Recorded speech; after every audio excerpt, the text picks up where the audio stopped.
Hello guys, मैं आ गया आपका फिर नेक्स्ट वीडियो लेकर के। तो पिछली क्लास में हम लोगों ने चर्चा किया था किस चीज़ पर लेकर के कि reporting word and report speech क्या होता है।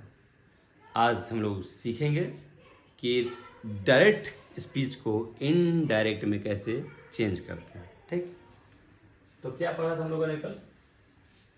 Reporting word and reported speech. देखिए,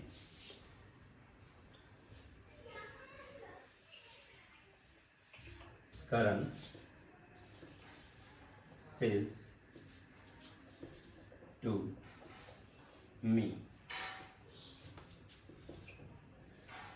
I am a student.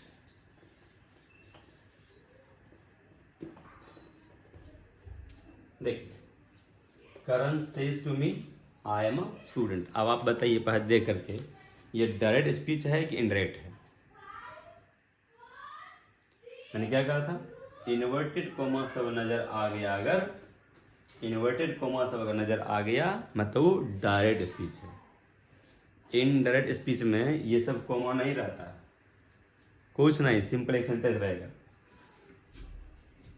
और डायरेक्ट में आपका इन्वर्टेड कोमा सब दिखता है। तो ये सिंपल पहचान है कि कॉमा दिख रहा है, यहाँ इन्वर्टेड कॉमा दिख रहा है, मतलब डायरेक्ट स्पीच है। अब इसका इनडायरेक्ट कैसे बनता है उस पर आते हैं। अब आते हैं मेन पॉइंट पर, इनडायरेक्ट कैसे बनता है। अब याद कीजिए, मैंने कल के वीडियो में जो आपको दिया था, पर्सन, केस, ये सब इंपॉर्टेंट बोला था। अब इसका यूज होगा, देखो ध्यान देना। हिंदी पे देखते हैं क्या कहता है। करण सेज टू मी, करण कहता है मुझसे, टू मतलब से होता है। से जो है, से कहना, ये हमेशा अपने बाद प्रेपोजिशन टू लेता है तब ऑब्जेक्ट आता है। तो करण कहता है मुझसे, तो करण मुझसे कहता है, करण मुझसे कहता है, क्या कहता है? यही बात में कहता है, यही नहीं कहता है आई एम अ स्टूडेंट। जो बात उन्होंने कहा उसको इन्वर्टेड कॉमा डाला जाता है, जो बात वो कह रहा है उस बात को इन्वर्टेड कॉमा में डाला जाता है। उन्होंने क्या बात कहा? आई एम अ स्टूडेंट, तो डाल दिया इन्वर्टेड कॉमा में, कोई दिक्कत इसमें है? तो इसको इनडायरेक्ट में देख लिया। करण, अगर सेज के बाद, से या सेज जो भी हो, इसके बाद तो अगर ऑब्जेक्ट है आ रहा है, अगर ऑब्जेक्ट आ रहा है तो इस से को टेल में बदलते हैं। से बदल जाता है टेल में, से को किस में बदलते हैं? टेल में। कब? जब आगे ऑब्जेक्ट होगा तब। अगर आगे ऑब्जेक्ट नहीं रहता, सिर्फ सेज रहता, करण सेज आई एम स्टूडेंट, ये टू मी नहीं रहता, तो सेज का सेज ही आता है, तब सेज का सेज ही आता है। यहाँ समझ रहे हो? अगर आगे ऑब्जेक्ट भी है तब से को बदलेंगे टेल में। अगर से आपका V5 है, V5 है तो टेल भी हो जाएगा V5। ये V1 है, V1 आया, ये V5 रहेगा, ये V5 हो जाएगा, ये V2 रहेगा, V2 हो जाएगा, V3 रहेगा, V3 हो जाएगा। मतलब जिस टेंस में ये रहेगा उस टेंस में यहाँ पर टेल को लिखेंगे। यहाँ पर V5 है ना, आगे ऑब्जेक्ट है, ये बदलेगा टेल में। ऑब्जेक्ट नहीं रहता तो सेज उतर जाता, आगे ऑब्जेक्ट है तो टेल बदलेगा, और V5 है तो टेल V5 टेल्स। कोई दिक्कत? ये V5 था, V5 कर दिए, V1 रहता, V1 कर देते। अब क्या है कि टेल अपने बाद कोई भी प्रेपोजिशन का यूज नहीं करता है। टेल ऐसा वर्ब है जो अपने बाद कोई प्रेपोजिशन का यूज नहीं करता है।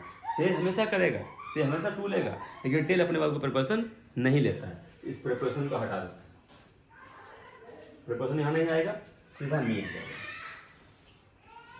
यहाँ तक कोई दिक्कत है? करण टेल्स मी, याद हो गया?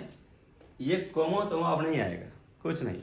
करण टेल्स मी, करण मुझसे कहता है कि के लिए दैट लगाइए। जैसे ही खत्म हुआ दैट लगाइए, इसको लिखने से पहले दैट लगाइए। जब आपका यहाँ पर ये मी खत्म हुआ, यहाँ पर दैट लगाइए। ठीक, अब इसको लिखेंगे, दैट लगेगा, ये खत्म हो जाएगा, दैट लगा, ये खत्म हो गया। अब बचा क्या बीच में? आई एम अ स्टूडेंट। अब देखो यहीं पे मेन है, जैसे दैट आया, अब जैसे इसमें एंट्री मारे हैं, तुरंत हम लोगों को अब पर्सन देखना हो जाएगा। Person case, person case, person case, बिना उसके नहीं बनेगा।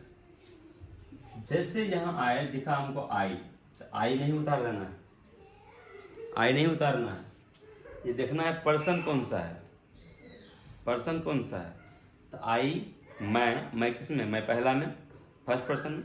आई कौन पर्सन है, फर्स्ट पर्सन। फर्स्ट पर्सन जो है, यहाँ जो भी पर्सन मिले, फर्स्ट मिले, सेकंड मिले, थर्ड मिले, जो भी मिले, तो पर्सन जो होता है ना वो चेंज होता है रिपोर्टिंग वर्ब के साथ। ये बताइए कि यहाँ करण मुझसे कहता है, क्या कहता है, मैं एक विद्यार्थी हूँ। यहाँ मैं कौन है, मैं कौन, करण ही है ना, समझो इसको अच्छा से। करण कहता है कि मैं एक विद्यार्थी हूँ, करण कहता है मैं विद्यार्थी हूँ। तो ये मैं कौन है, करण अपने बारे में बोल रहा है ना, ये करण जो है खुद के बारे में कह रहा है ना कि मैं एक विद्यार्थी हूँ। ये आई है कि करण है, ये बताओ। यहाँ पर आई जो है ये कौन है, करण ही है ना, तो करण के लिए यहाँ पे ही होगा कि नहीं होगा, सोचो फिर दिमाग लगाओ। ये फर्स्ट पर्सन है, जब कोई पर्सन छोड़ो उसका मतलब नहीं है। करण कहता है, करण मुझसे कहता है, क्या कहता है करण, कि मैं एक विद्यार्थी हूँ। यहाँ पर मैं कौन है, मैं कौन है, करण है ना, तो करण यहाँ पर तो आई लिखेंगे कि करण के लिए ही लिखेंगे।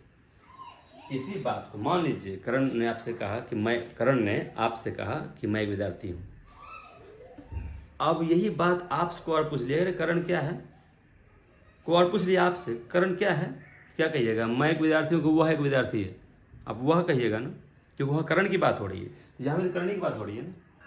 करण मुझसे कहता है कि मैं एक विद्यार्थी हूँ, वह एक विद्यार्थी है, वह। तो ये तो कॉन्सेप्ट हुआ, लेकिन रूल बताता हूँ एक बात।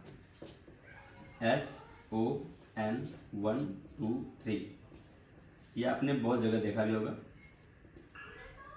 देखिए ये S मान subject, O object, N no change. याद रखिए S शॉर्ट फॉर्म है, S मतलब सब्जेक्ट मान लो, O मीन्स ऑब्जेक्ट मान लो, N मीन्स नो चेंज मान लो, नो चेंज परिवर्तन नहीं, no change, subject object no change.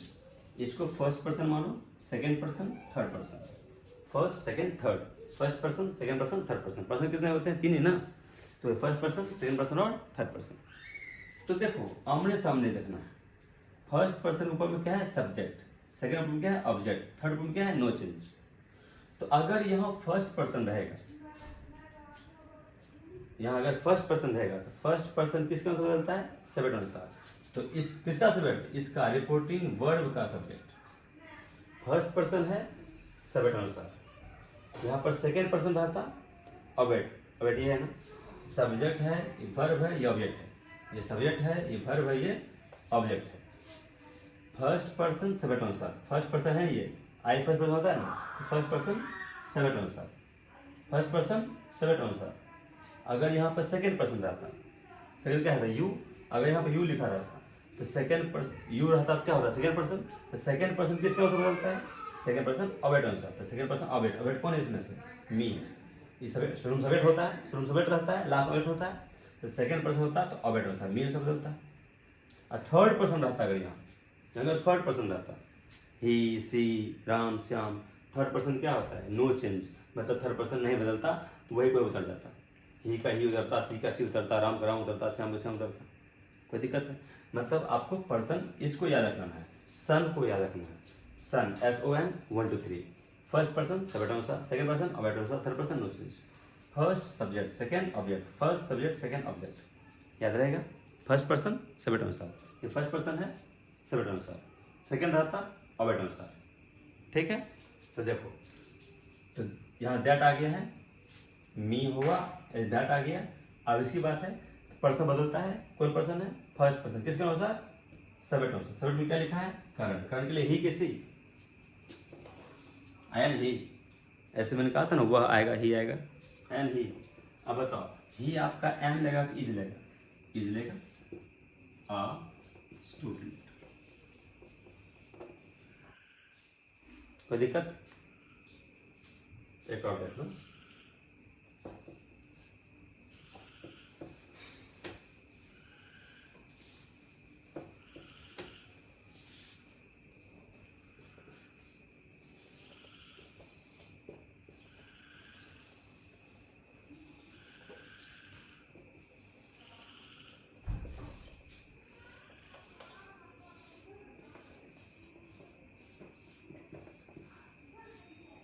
राशि says to me I am a nurse. Rashi says to me I am a nurse.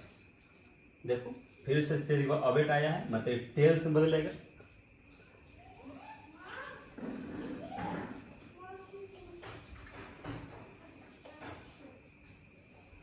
ठीक, दैट आएगा, दैट आ गया, मी दिए दैट आ गया। अब इसके बारे में कौन पर्सन है? First person. आई किस में आता है? फर्स्ट पर्सन में। मैंने कहा था ना पर्सन याद करने के लिए आई किस में आता है? फर्स्ट पर्सन में। अगर पर्सन याद नहीं रहेगा तो गड़बड़ हो जाएगा। मान लो तुम सेकंड मान लोगे तो सेकंड पर्सन ऑब्जेक्ट अनुसार, अगर इसको सेकंड मान लोगे तो इसका गलत हो जाएगा, गलत हो जाएगा। ये फर्स्ट पर्सन है, फर्स्ट पर्सन किसका अनुसार? Subject, first person subject. राशि ही किसी लड़की है, सी होगा। सी के साथ क्या होगा? Is uh. कॉमा खत्म हो गया। कोई दिक्कत है? समझ में आ रहा है ना? अब देखो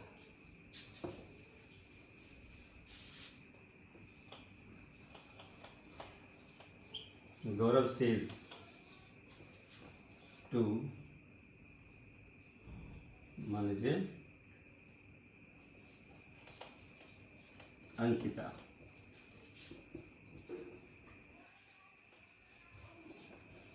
you are a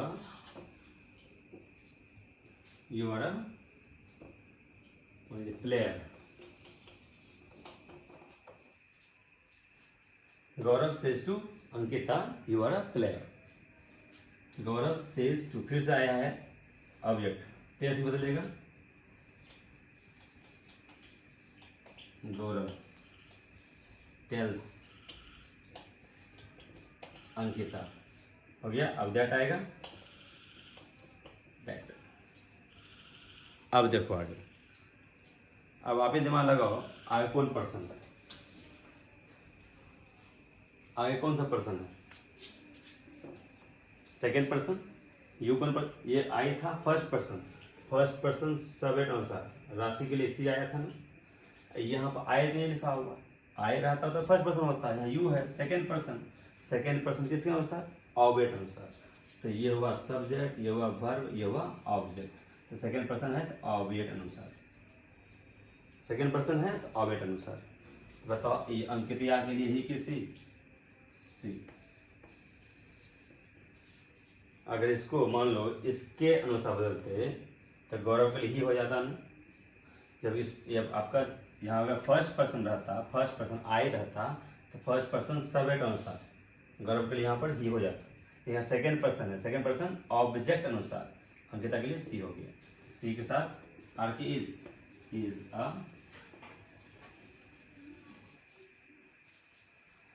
हो जाएगा। उम्मीद करता हूँ समझ में आ गया होगा। ये बस पर्सन पहचानोगे बन जाएगा।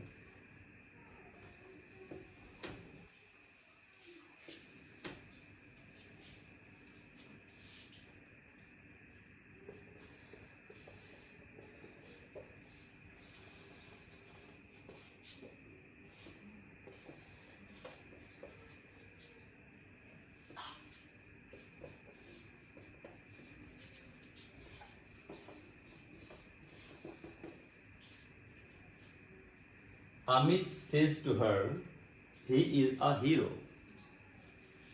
Amit says to her, he is a hero. फिर उसके बाद अवेट आया है, टेल से बदलेगा। अमित टेल्स हर, और यहाँ तक। अब दैट आएगा, दैट दैट आ गया। अब यहाँ स्टार्ट होगा। ही कौन पर्सन है? ही सी इट सब कौन पर्सन होता है? Third person. थर्ड पर्सन क्या होता है? No change. क्या था यहाँ पे? एस ओ एन में क्या था? एन से क्या होता था? No change. ये थर्ड पर्सन है, नो चेंज। ये कहीं आ गया, ये किसी से नहीं बदलेगा। थर्ड पर्सन नो चेंज, ये कहीं आ गया। ही इज आएगा, ही ही। क्लियर? फर्स्ट पर्सन रहता अमित अनुसार आता, सेकेंड पर्सन रहता हर अनुसार आता, थर्ड पर्सन है नो चेंज। ठीक, तो इस तरह से आप नरेशन बना सकते हैं। कॉन्सेप्ट मैंने आपको दे दिया। हाँ, आपको बस याद करना है पर्सन केस, अगर वो याद कर लेते हैं तो आप ईजिली सॉल्व कर सकते हैं। समझे?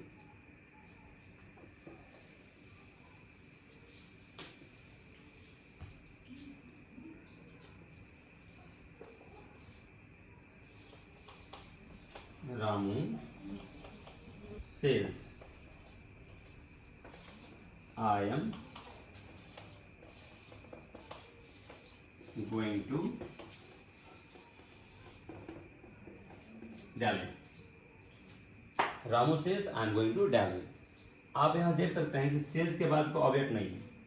जैसे यहाँ पर सेज के बाद ऑब्जेक्ट था ना, यहाँ पर कुछ नहीं है ना, नहीं है ना, तो सेज का सेज ही उतर जाएगा। रामू सेज, ठीक, दैट होगा दैट। कौन पर्सन है? First person. फर्स्ट पर्सन किसके अनुसार? सब्जेक्ट अनुसार। सब्जेक्ट का नाम है यहाँ, रामू के लिए ही, ठीक। ही के साथ एम की आर दोनों में स्क्वायर है, इज गोइंग टू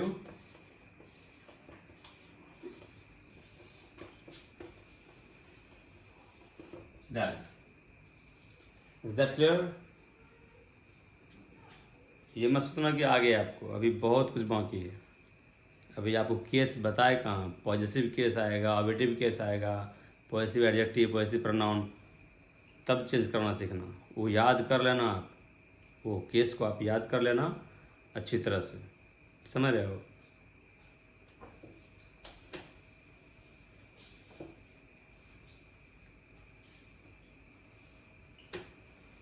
एक एग्जांपल देता हूँ मैं आपको, देखिए आपको याद क्यों करना चाहिए। देखिए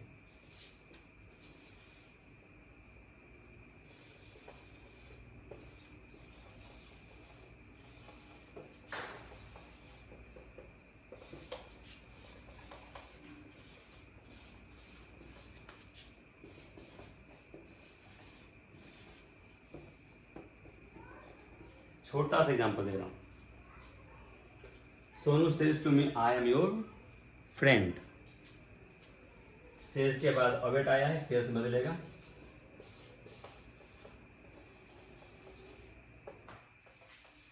tales me that. Sonu tells me that. कौन पर्सन है? First person. फर्स्ट पर्सन किसके अनुसार? सब्जेक्ट अनुसार। सोनू के लिए क्या आएगा? ही आएगा। ही के साथ क्या आएगा? इज आएगा। ये आपका सेकेंड पर्सन है। यू से ही योर बनता है, यू का ही नहीं योर होता है, तो यू जब सेकेंड पर्सन है तो योर भी सेकेंड रहेगा ना। जैसे यू हुआ बाप, यू बाप हो गया। यू का ऑब्जेक्ट हो कि एडजेक्टिव हो कि जो हो, सब उसका बाल बच्चा है। अगर यू रहेगा यादव, बाल बच्चा राजपूत हो जाएगा, नहीं ना? तो आपका यू का ही योर बना है, यू सेकेंड पर्सन, तो योर भी सेकेंड पर्सन। तो सेकेंड पर्सन किसके अनुसार? सेकेंड पर्सन ऑब्जेक्ट अनुसार। सेकेंड पर्सन ऑब्जेक्ट अनुसार। अब देखो इतना कंफर्म हो गया पहले कि सेकेंड पर्सन है, ऑब्जेक्ट अनुसार बदलेगा, ठीक है। अब देखो यहाँ पर जिस वेशभूषा में ये है ना, उसी वेशभूषा में इसको भी लाएगा। ये जोन रंग का अंगा पहना है ना, वैसने अंगा इसको पहनाएगा ना। देखो तो ये ऑब्जेक्ट वाला अंगा पहना है कि एडजेक्टिव वाला कि सब्जेक्ट वाला कि प्रोनाउन वाला। योर देखो तो कल लिखाया था मैंने, योर देखो तो यू का कौन सा केस होता है? यू का योर जो है, ये जो है पॉजिटिव एडजेक्टिव होता है। यू का योर जो है ये पॉजिटिव एडजेक्टिव होता है, मतलब पॉजिटिव एडजेक्टिव रंग का अंगा पहना है, पॉजिटिव एडजेक्टिव है।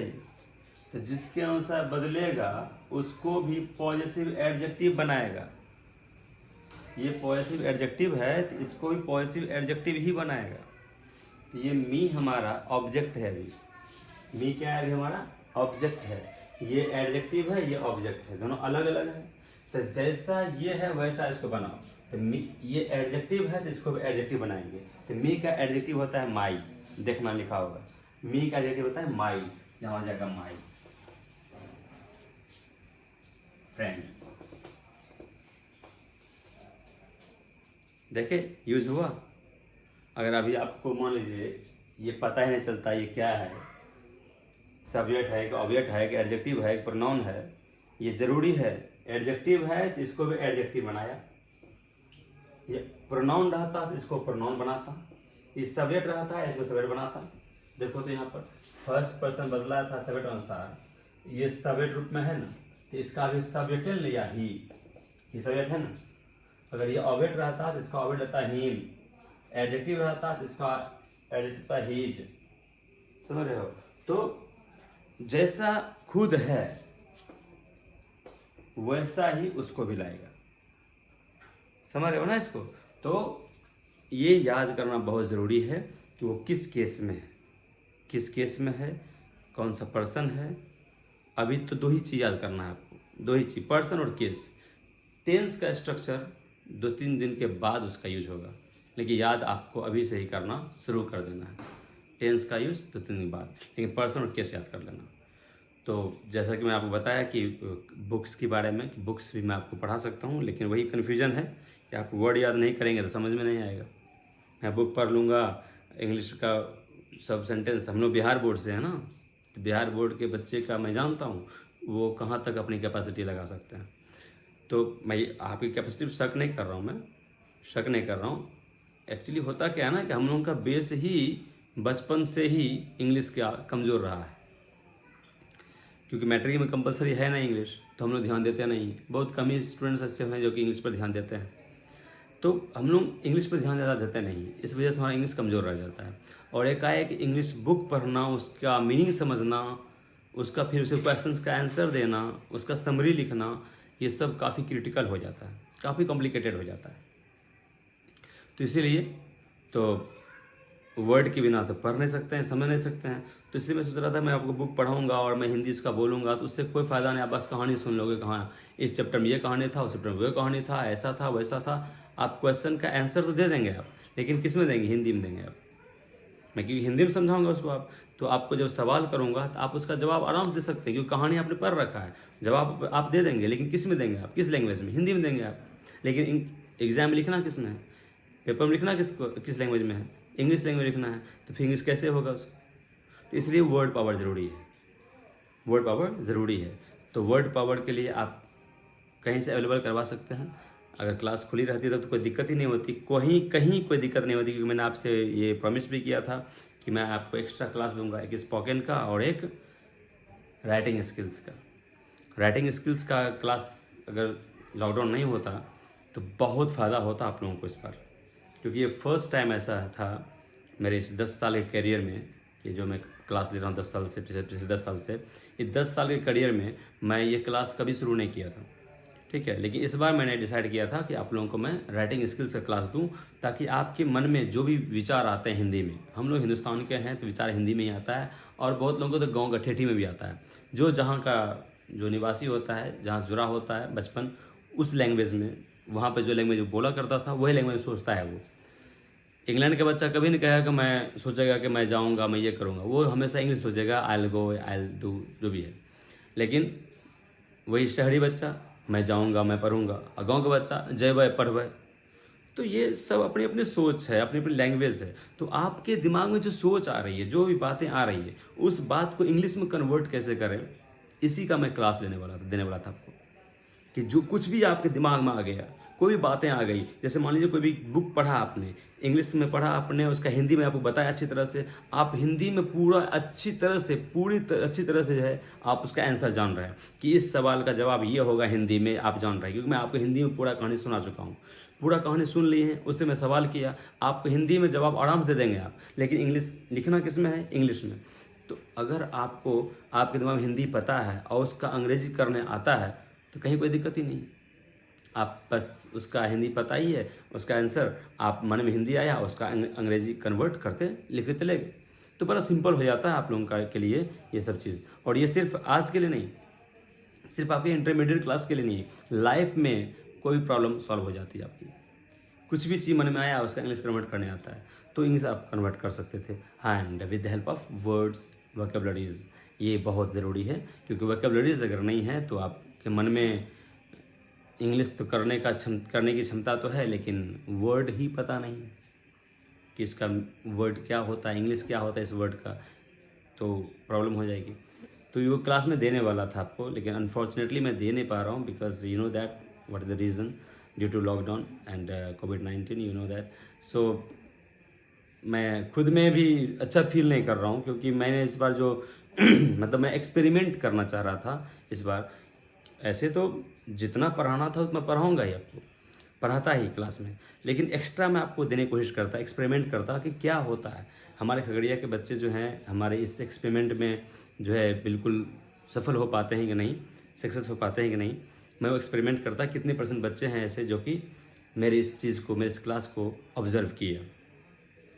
तो जहाँ तक मुझे उम्मीद है कि जो बच्चे कभी इंग्लिश पढ़े नहीं होते हैं, कभी इंग्लिश में कुछ मतलब कि जानकारी नहीं रहती है, उनको भी मैं इंग्लिश बोलना अगर सिखा देता हूँ, तो मुझे लगता है कि ये एक्सपेरिमेंट भी मेरा काम में ज़रूर आता। और जैसे स्पोकन भी मैंने दिया था कुछ दिनों के लिए, शायद 2-3 दिन मैंने दिया था बस। तो 2-3 दिन में क्या करता है, वो भी काफ़ी भीड़, आप देख ही रहे थे कितनी भीड़ थी, और उस लॉकडाउन में उतनी भीड़, क्लास से निकले तो प्रॉब्लम हो सकती थी, तो इसलिए मैं क्लास बंद कर दिया। वैसे भी लॉकडाउन हो ही गया था, तो जिस तरह से मैं स्पोकन आपको दे रहा था, इंग्लिश बोलना तो मैं सिखा ही देता आपको, लेकिन क्या करें। So it's not my problem, ये प्रॉब्लम है हमारे आप मुझसे बेहतर समझ सकते हैं इस चीज़ को, क्योंकि स्टूडेंट्स इस लॉकडाउन में सबसे ज़्यादा अगर किसी को लॉस हुआ है ना, तो वो आप हैं। लॉकडाउन में किसी को नुकसान हुआ है ज़्यादा ना, तो वो आप ही हैं और कोई नहीं। ठीक है, चलिए कोई बात नहीं, मिलते हैं नेक्स्ट वीडियो में। Okay, thank you.